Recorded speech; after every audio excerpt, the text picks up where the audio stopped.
Good morning, good morning, good morning. Dito po kami sa farm.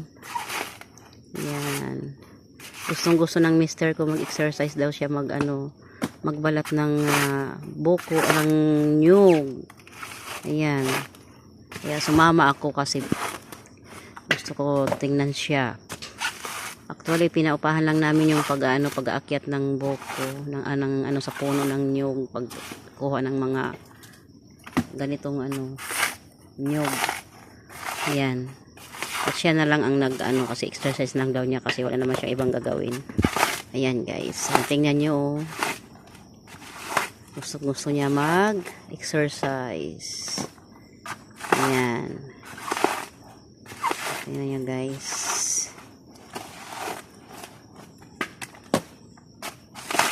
Madali lang naman yan, tanggalin yung pag nabiak na isa.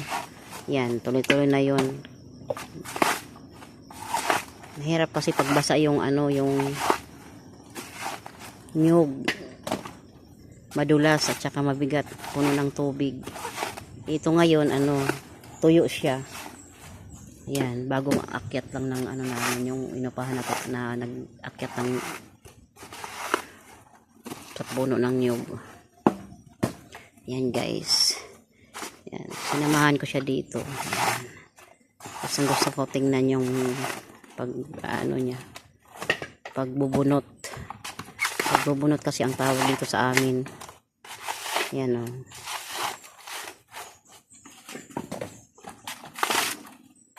Yan. Gusto niya mag-exercise. Yan.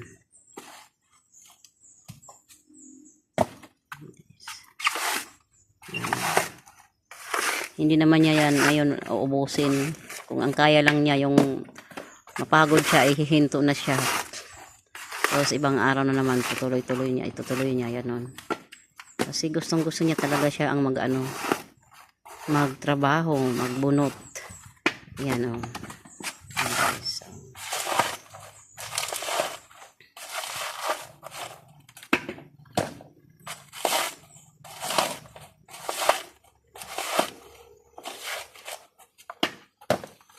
Ayan. Nilagyan na yung ulo niya nilagyan na ng damit kasi yung pawis tumutulo habang nagbubunot siya. Tsaka yung kamay niya ilagyan niya ng sapin kasi parang protection din sa sa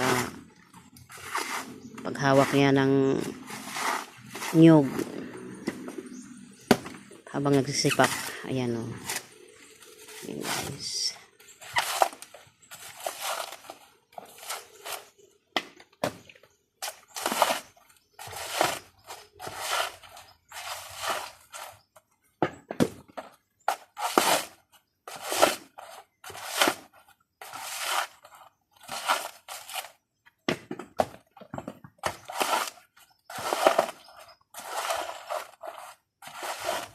Ayan guys, thank you for watching everyone.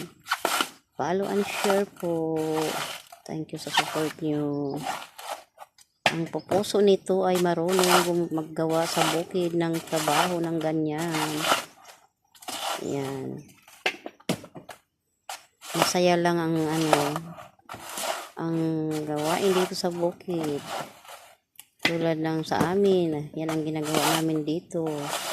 Happy lang. Ayan.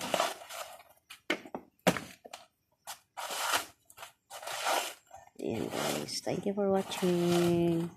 Thank you so much. Ayan. Pag mapagod yan ay hihinto na siya. Ayan guys.